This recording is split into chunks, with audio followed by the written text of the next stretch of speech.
Fala pessoal, bom dia, boa tarde, boa noite, dependendo do horário que você estiver assistindo esse vídeo, né? E dependendo aí também do que a gente pode chamar de bom sobre o conteúdo que a gente vai lançar hoje, né? Um conteúdo sensível, um conteúdo delicado.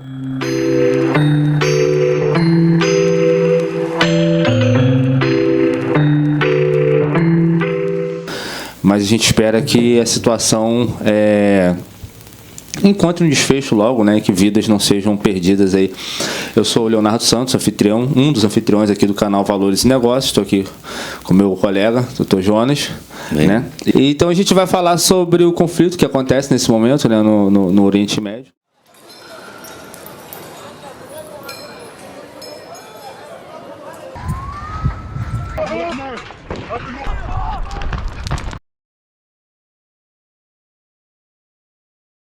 O nome do nosso canal é Valores e Negócios. É um assunto que está em alta aí, né? Infelizmente, a gente não gostaria que estivesse em alta pela razão, né? Pelos fatos que acontecem.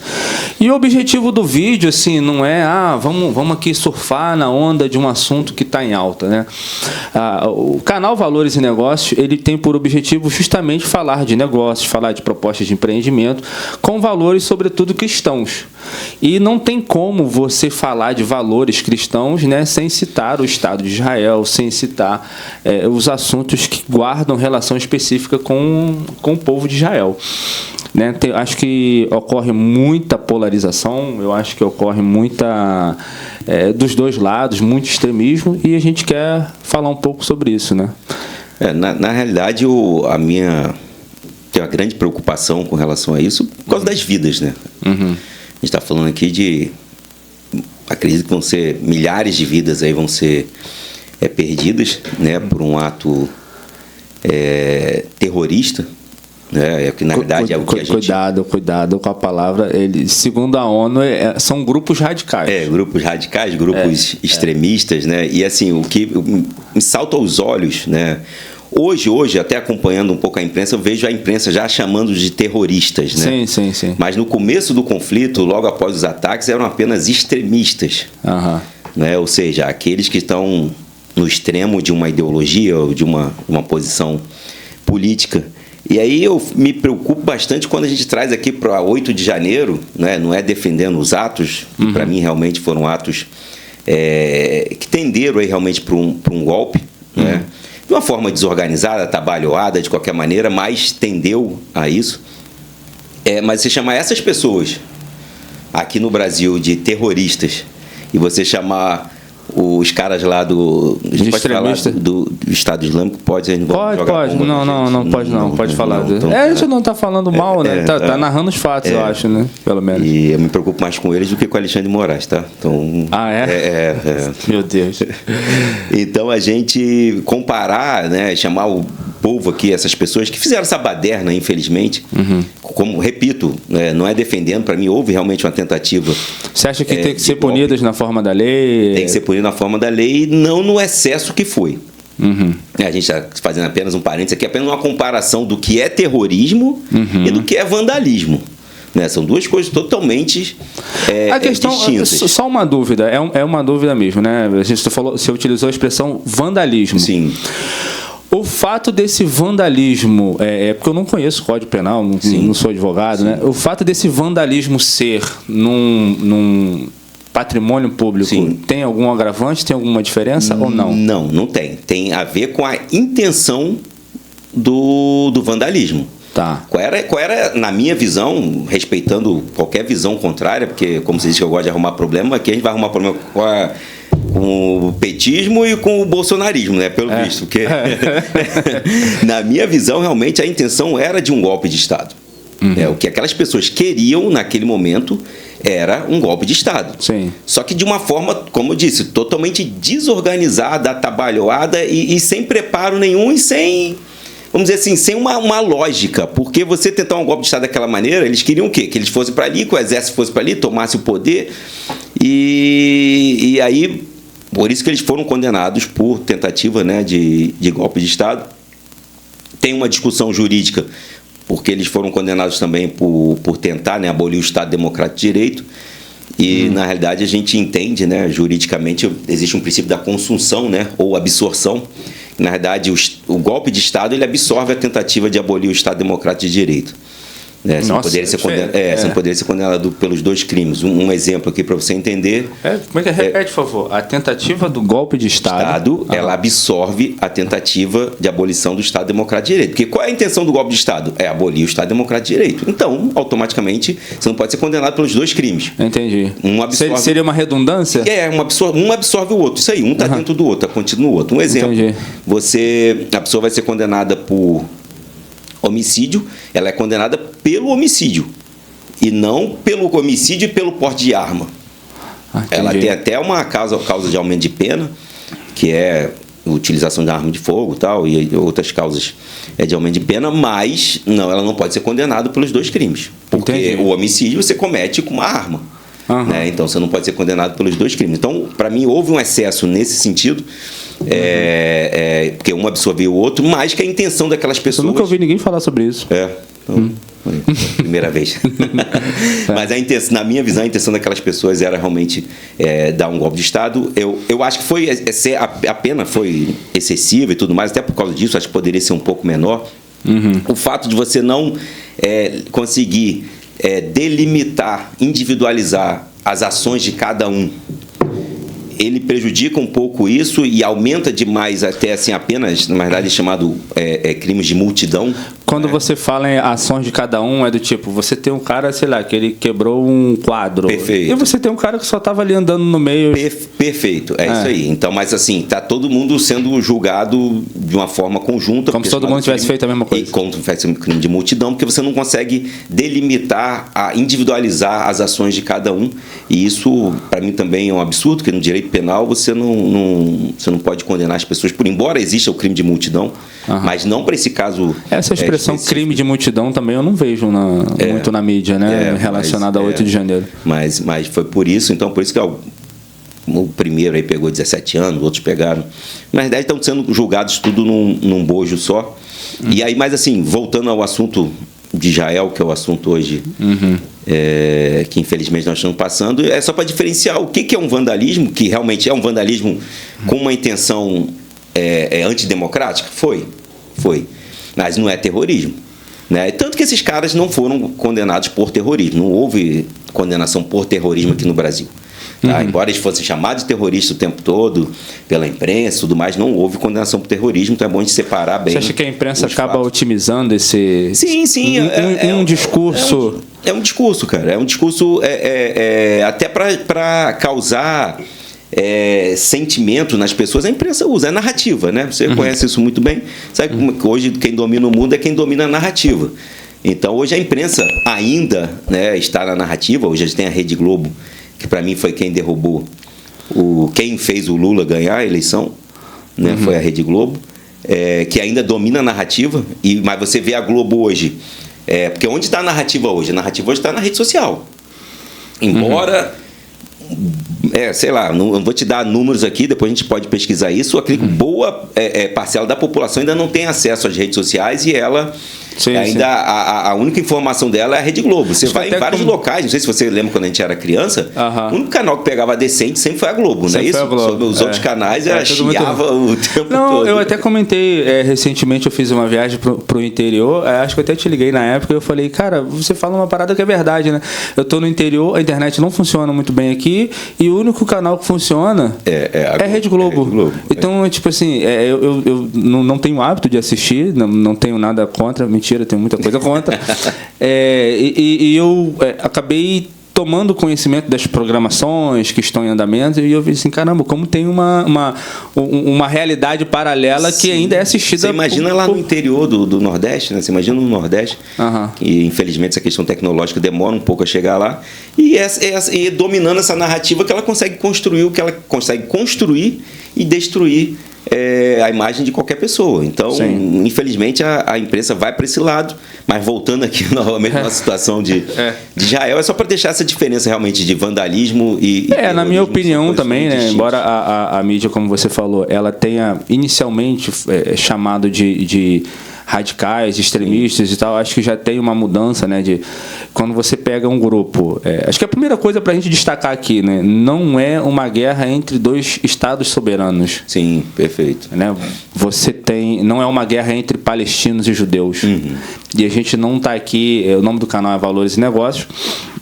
Né? A gente acredita nos valores cristãos, nesse caso especificamente, né, de orar pela paz em Israel. Léo, mas você está defendendo Israel, você acha que tem que abrir fogo aos palestinos? Não acho isso, porque a mesma Bíblia que diz que deve orar por Israel, que a gente deve amar os nossos inimigos e orar. E assim, a gente não quer que morra ninguém de lado nenhum. Né? Mas eu acho que deve reagir na mesma proporção e até maior, porque é uma questão de legítima defesa do Estado.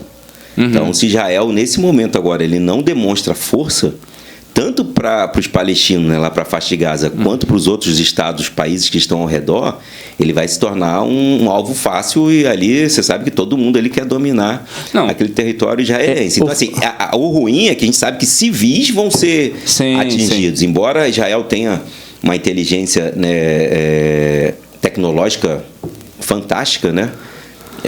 E vai conseguir realmente atingir os alvos necessários, mas infelizmente sempre tem aquele efeito de guerra que é você acertar civil e acertar inocente. Mas assim, em momento nenhum falei que não tem que ter reação, guerra é guerra. É guerra. Entendeu? Se alguém ataca ou fala alguma coisa contra a tua família, tu vai falar, que lindo, tu vai dar flores pra ele. É óbvio que não estou dizendo isso.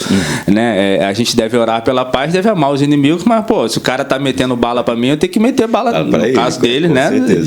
A gente aqui não tá em guerra, né?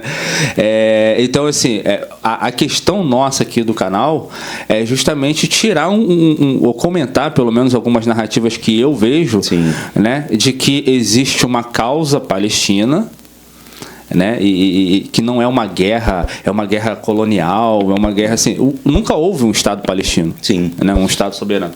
Então, o Hamas, que é o grupo que está aí, né, de frente, ele não é um Estado soberano, não é uma guerra entre dois países, não representa a causa palestina. Né?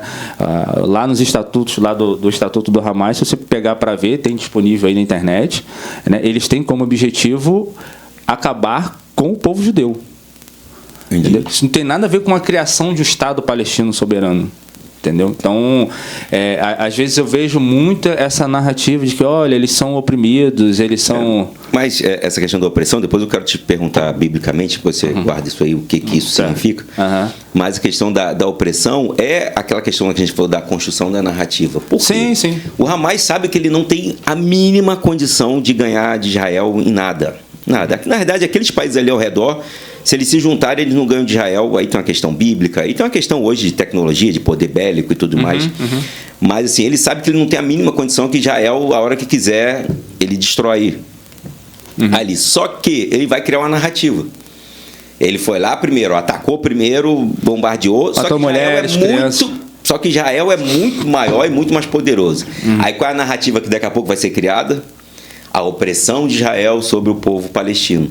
É isso que eles querem. Daqui a pouco o mundo está se solidarizando, porque vai esquecer, porque Israel vai massacrar, infelizmente, eu acredito que isso vai acontecer, né? E realmente vai para cima e capaz de tomar ali aquela região da Palestina, até para se proteger. Né? Mas aí vai criar uma narrativa de opressão do povo palestino. Porque o que acontece na prática é assim, a nação, o povo de Israel, né, eles perderam ali mulheres, crianças, idosos. As cenas são fortes, a gente nem quer dar uma ênfase a isso, né, porque realmente não são imagens legais de você mostrar.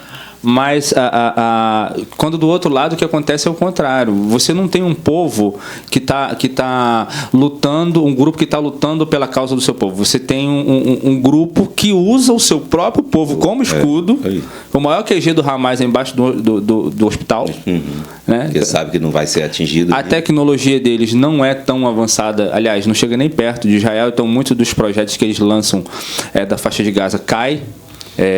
Tem uma estimativa, tem um dado, cerca de 10% cai no próprio território da faixa de Gaza. Então eles mesmos derrubam o povo deles, né? Então, de um lado você tem uma nação soberana tentando se defender, E do outro você tem um grupo que não representa a comunidade palestina, você tem um grupo usando a sua comunidade como escudo, como eu acho que acontece por aqui.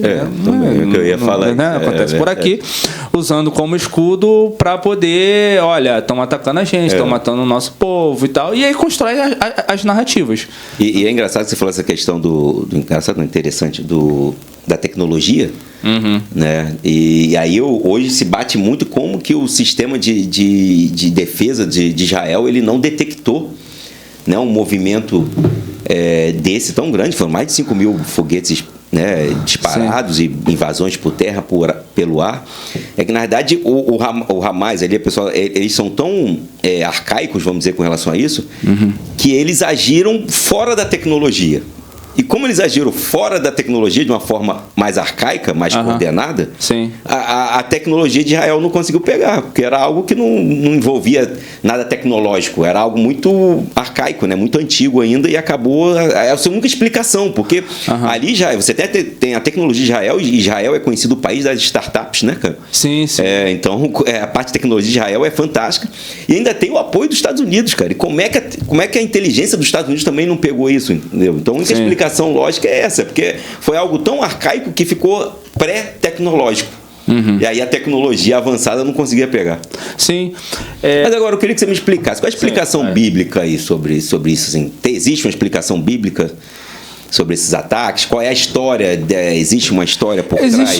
Existe uma questão histórica na região, né? Existe uma questão teológica. A gente recebeu aqui o pastor José Edson, né? O pastor João Batista, e o pastor Gustavo também, que fala muito sobre escatologia. Mas eu acho que a gente pode fazer uma live com o pastor José Edson no Instagram por esses dias para falar sobre isso. Sim, sim. Legal, já vamos lançar o convite aqui, ele vai assistir esse vídeo com certeza. O pastor José Edson, né? O Gustavo também fala muito, o pastor Gustavo, sobre a questão do anticristo, de oposição a Cristo, de oposição a Israel, né? Então você tem historicamente o povo de Israel é uma nação que sofre muita oposição, né? Você tem questões não só religiosas, né? Questão do Deus de Israel, as guerras no passado eram umas guerras entre deuses, né? A nação que vencia era a nação que o Deus era mais forte. Aí tem toda uma questão histórica que o pastor João gosta de falar sobre isso. Mas recentemente você também tem muitas disputas pela questão de petróleo no Oriente Médio, né?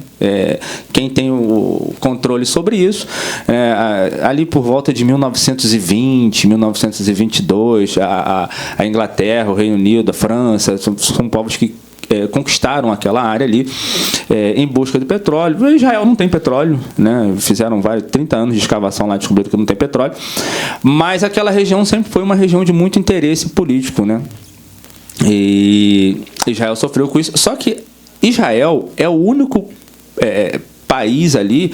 Jerusalém é a cidade que foi mais construída e reconstruída ao longo dos anos. O único povo ali que de fato sempre teve um país ali foi Israel. Nunca houve um Estado palestino, né? Até a palavra Palestina é uma provocação, né, ao povo filisteu que habitou ali aquela região. A Bíblia fala muito sobre a guerra entre Israel e a Filístia, né?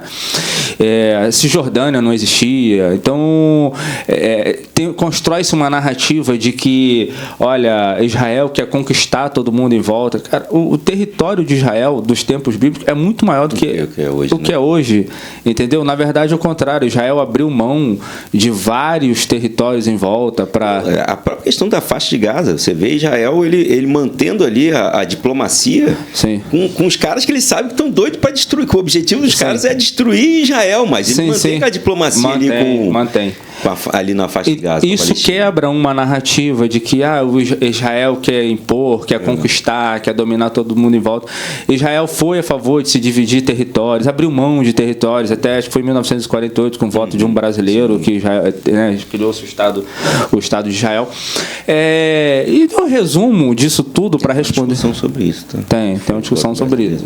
Mas qual é a discussão agora? Eu não sei, vou lembrar depois, a gente vai, até porque o assunto o tema aqui, assim, a gente vai polêmica. Mas eu acredito, para resumir a resposta, eu acredito que recentemente tem-se uma questão política, sim, mas biblicamente tem uma questão espiritual sobre Israel, sobretudo no povo judeu e no povo cristão, porque o ataque não é somente aos judeus, mas cristãos morrem, né, naquela região.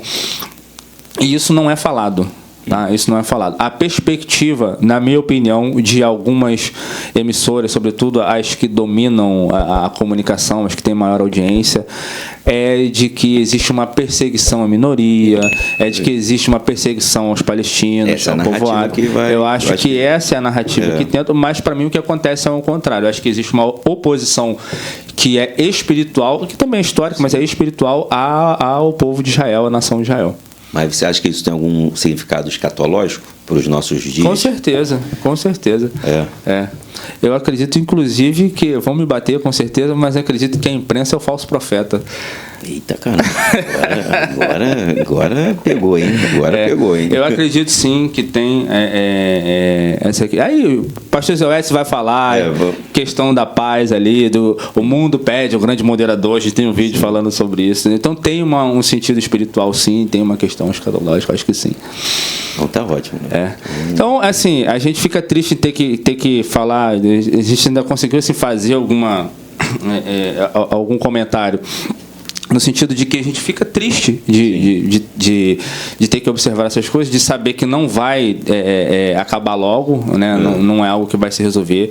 Concordo com você, acho que Israel tem que responder mais que numa medida maior e acho que vidas vão se perder, não é um assunto que a gente gostaria até de estar comentando, mas eu acho que o nosso objetivo como cristão é orar, né? É orar pela paz em Israel, é orar pelo povo palestino, né? É amar esses dois povos. Não, mas você acha que realmente a oração ela tem um poder de influenciar nessa situação de guerra, nessa situação lá de Israel e Palestina? Sempre teve, né? Eu acho que não é uma questão nem de opinião, se eu acho ou não que vai influenciar. Eu acho que a oração, se tem um povo que consegue mover o coração de Deus e mudar trajetórias, eu acho que é só você ver como que esse povo vai entrar numa questão histórica, como esse povo foi perseguido, como esse povo tentaram acabar. Acho que na história recente a gente pode citar aquele líder alemão, que eu não vou falar o nome, senão corta alcance, que foram sei lá quantos milhões de judeus que foram mortos e o povo não acabou, né? O Estado não acabou. Assim, a grande questão é que a discussão sobre esse tema ele é muito vasto. Sim. Se a gente vai para uma questão histórica, então a gente... Mas por que é vasto? Por que você acha que não? Porque a gente vai discutir a origem, discutir por que Israel é tão poderoso hoje, por que Israel conseguiu se reestruturar aí Você não sabe por que não? Não, eu sei, mas aí eu falo, mas a gente foi entrar nesse detalhe agora, nesse debate agora, a gente vai levar acho que dias aqui nessa mesa e não vai...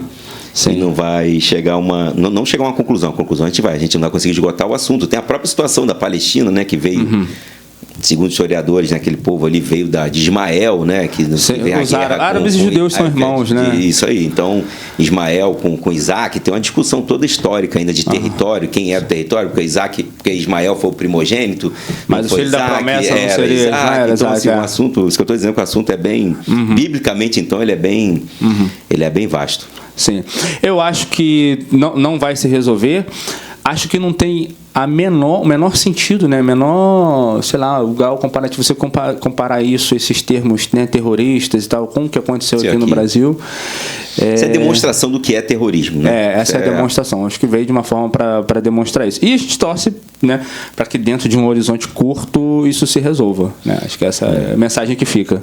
Com certeza. Vamos, como o Léo deixou claro, vamos orar, né? Pedir a Deus aí pela paz, né, na região e principalmente que Deus proteja as vidas inocentes, né, naquele local. Isso aí. Até o próximo vídeo.